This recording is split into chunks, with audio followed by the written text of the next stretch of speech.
Volám sa Lukáš Vasil, som študentom Vysokej školy muzických umení a mojou veľkou záľubou je bajk.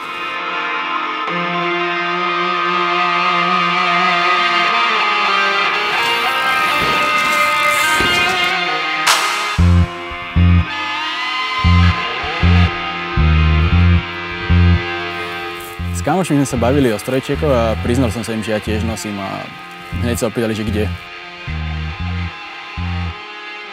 Veľké percento ľudí vôbec nevidí ten strojček, čo je na tom veľmi dobré.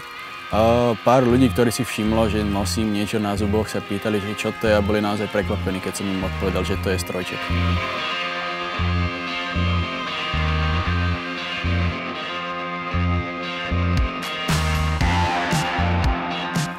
Mimo to, že naozaj vidieť, že sa zuby vyrovnávajú, nič.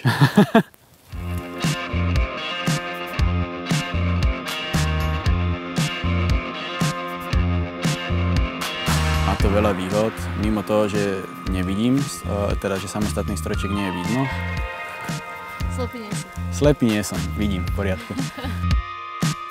Na tomto strojčeku sa nezachytáva jedlo, keďže sa dá vybrať, vyčistiť oproti tomu plechaču. Super je, že nereže na pery a nemá sa kde zachytiť ten strojček. A nepípam na letisku.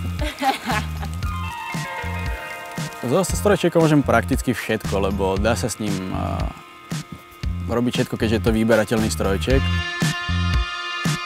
Presne na toto som sa pýtal pána doktora, ako to bude s jedlom a s pitím a tak ďalej. Povedal, že je dobré, ak sa to dá vyberať. A moja otázka automaticky bola, či s tým môžem piť pivo. A on pozitívne povedal, že áno. Pri vyberaní je občas problém ho vybrať, lebo tak napevno drží na tých zuboch.